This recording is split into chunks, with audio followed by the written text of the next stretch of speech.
Now, I don't normally do this, but because you're a special audience and I want to make sure that you can really see what's going on inside, I decided to kind of open myself up, so to speak, so that you can see how the body is on the inside. You can see my lungs and underneath my heart, and down here in my belly, my colon. Oops! It looks like it's going to fall out. But actually, we're going to be working on this part of the body today. One of the people I studied with had been working on a lot of the dancers that I was performing with.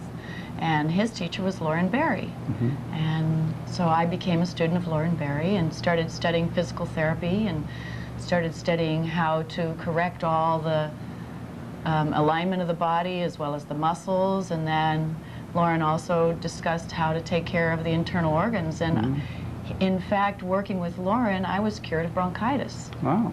And so that's what drew me into doing more and more lymphatic work. And it's really more about the deep channels of the lymphatic system. The Vater technique works with the superficial channels, and in the Lauren Barry technique, it works with the respiratory system and the digestive system to clear the mucus out of the lungs, out of the sinuses, and to empty all the solid waste material into the colon and the abdominal area.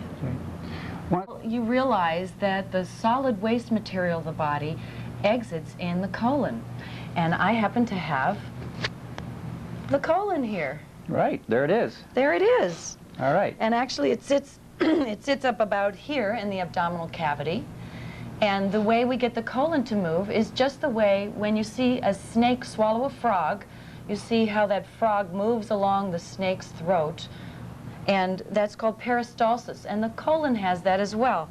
So this is the large intestine. It starts here and moves around the top, and then it exits right here through the rectum. And what we can do is put our hands around the colon and encourage any of the gas and waste material to move out of the colon. So I would do that on my own belly. If you do it seated, I usually tell them to sit forward just a little so they can really get their thighs out of the way. And then your hands go right around the belly button.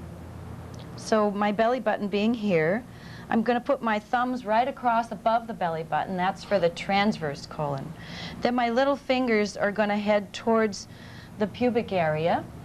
Then the heels of my hands are going to sit on either side of my hip bones. So I'm inside the hip bones and I'm inside the rib cage. And if I had a large belly, I'd want to open my hands out, making sure my thumbs stayed close together.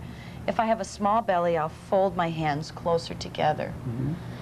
So if I'm working on myself, I can go from my little finger on my right side and go around the little finger and push down with the right heel of my hand, then push across my thumb, and then the other thumb comes in, and I continue making a circle all the way around. So I like to imagine that it's a frisbee rolling around on its edge. Oh, that's a nice. All the way around. What are some suggestions? Slow and soft. Slow and soft. Because we're working with the water in the body. Okay. So whenever we work with the water in the body, it's the same as the ocean. It has a rhythm that's very slow. I call it a slow waltz rhythm. So you're going to go around, 2, 3, around, 2. Vibrate a little. Pretend you're an ultrasound machine and make your voice sound like this. If you take a little lotion or oil and just go around in a nice, comfortable, slow circle all the way around the belly area so that you're going on the insides of the bones. So always on the inside. Yeah. And you're going in a clockwise direction. So you imagine you're a grandfather clock. Okay. So 12 o'clock is your nose, and then going all the way around. So that would be up on the right, okay, around the top, and down on the left. That follows the line of the colon. Okay. Yes, so all of this work in the belly should be done clockwise, and you should stay nice and gentle. So as you move around, you can move very slowly and thoroughly all around the belly area. And all the sounds and the bubbles and the gas feeling is completely normal, and it means that the waste material is moving out. So that's a good sign. Now, a lot of times when people hear those sounds, one, they're embarrassed, and two, that they don't understand, I think something's wrong, but what you're really saying is that's a good sign that there's movement That's through right. that whole area. Because a lot of our disease process is due to having too much waste in our body. And waste elimination is the most important thing to have good immune support.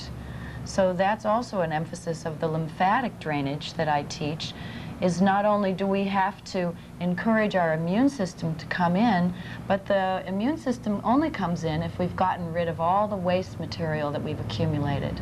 So having a more clear lymphatic system and having good peristalsis or good movement through the digestive tract will actually be an aid to the immune system as well. Absolutely. That's the main thing that gets in the way. I call it garbage trucks are sitting on the highway and the SWAT team's trying to get through. Ah. And they can't get through if there's too much garbage. That's LA talk. Yes, that's right.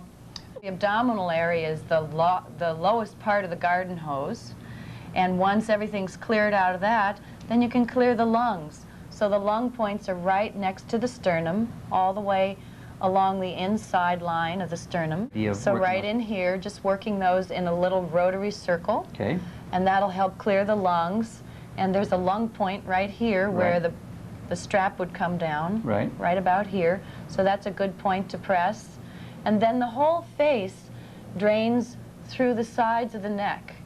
And so right behind the earlobes, there's a little point right under where your jaw meets your ear, and that's where the lymph needs to drain out of the sinuses. So if you can pull very, very, very gently down on that, as though there was mayonnaise that you were trying to spread over a piece of bread.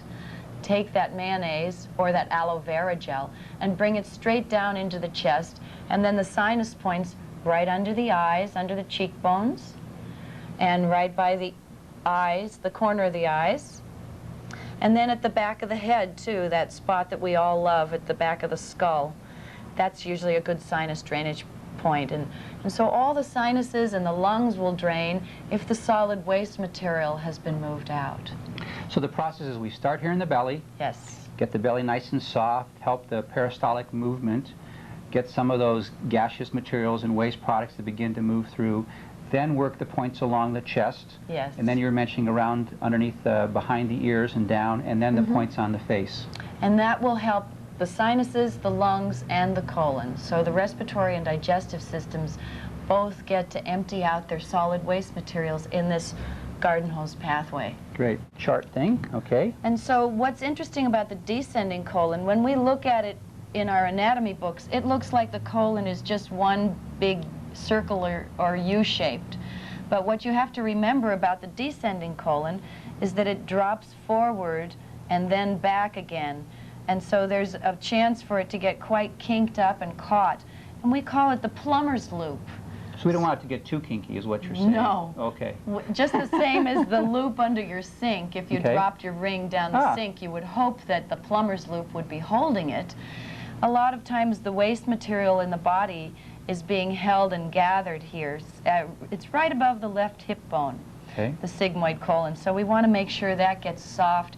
And we would start by moving all the material out of the sigmoid colon and then continue that whole process of sweeping towards the finish line. Okay. That's really helpful. It's nice to see the pictures that when people work on themselves, they can understand. And it's always a good idea if they understand the anatomy and physiology of what's going on, then as they're working, they're actually helping that process with their hands because their hands are more in touch with what's really happening in the body. Yes, if you use your visualization skills, then your intention of what you're touching is going to lead you to the right place, and your mechanics don't have to be as technically perfect. Perfect, that's right. Great. Okay, so thank you very much for being on the show. My pleasure, John. Thanks for inviting me. You're welcome.